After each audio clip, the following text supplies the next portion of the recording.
I brush past the throngs of screaming Dominican middle schoolers and leave the dirty hallways of my school to catch up with Daniel. So Mr. Bash kept you for detention, huh? What was that all about? You know Leopoldo, he always getting mad, says the sixth grader. And Christopher, too. They was playing with Miss Cosme too much. He tells me of the class that always follows the English block that I teach him in. Walking across 164th Street, on our way to the charter school information session, I am supremely aware of how Daniel and I must look to the Dominican neighbors that line the street. And the word that keeps coming to mind when I think of their impression of me is teacher, teacher, teacher. I wonder, does Daniel feel embarrassed to be walking down this block with me? Is there some code that he is breaking by not surrounding himself with classmates or family members as he walks down this street? We're about to get to the C when I feel a rush of the nerves that I felt all day in anticipation for the unfamiliar journey I'm to take tonight around 8 or 9 p.m.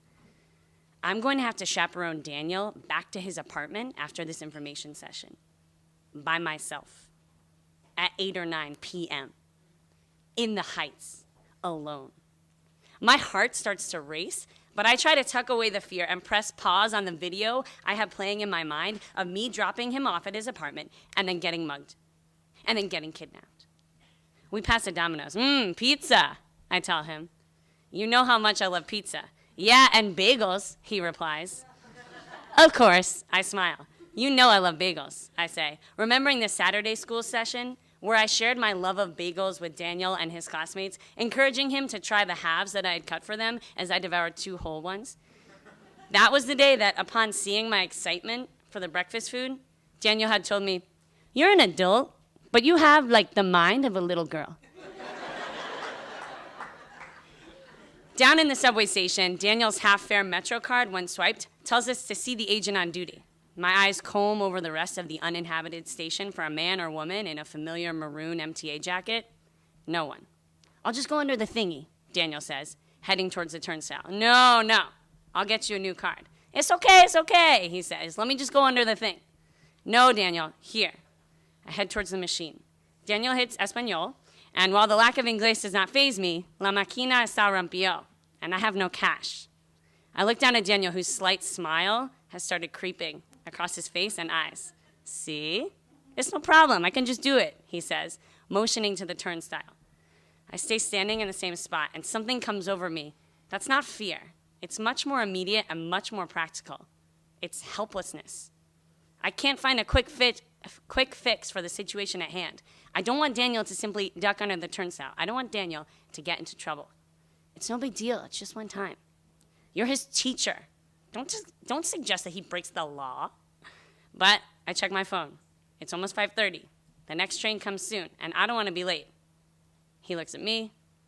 I look at him. We are going to this information session. I nod at Daniel, who then crouches under the turnstile, almost getting stuck.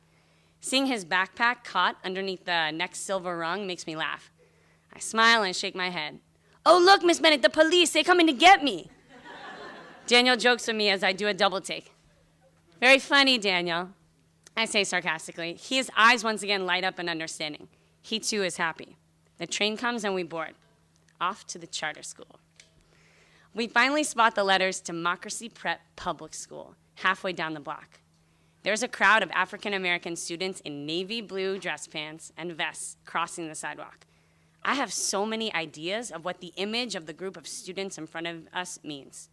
Chance, luck, opportunity, but mostly just different. Here it is, I say Daniel, who's scanning the area.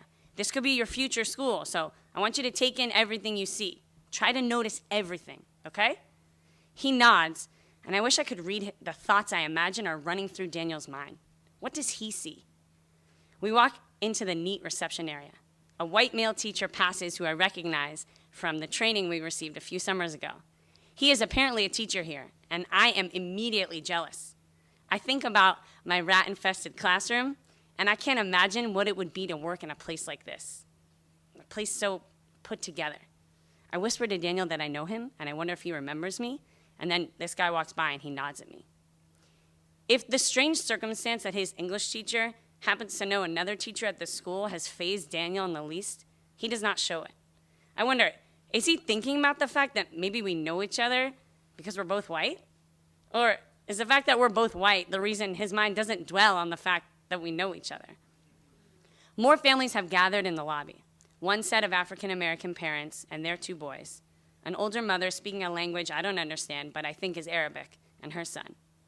I wonder if Daniel's ears are as disoriented as mine are in hearing this unfamiliar language, a lack of Spanish. I look around with fierce intention, hoping that each detail I soak in will actually take Daniel closer to being a part of this charter school and its community. But I know that the doorway to this place is not wide enough for each of us in the room to pass through.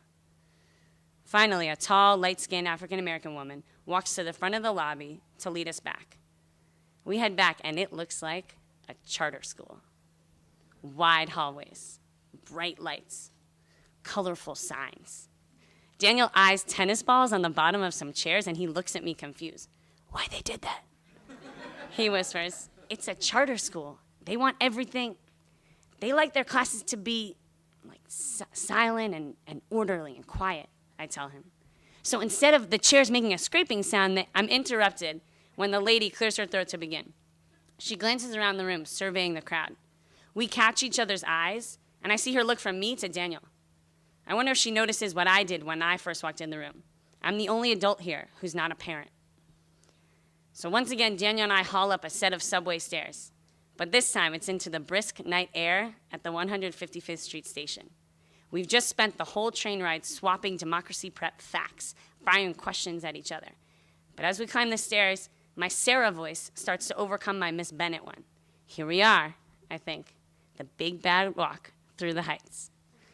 It's dark up here, and I honestly consider telling him goodnight and heading back down into the train. He can handle it. He lives here, right? I look around to get my bearings.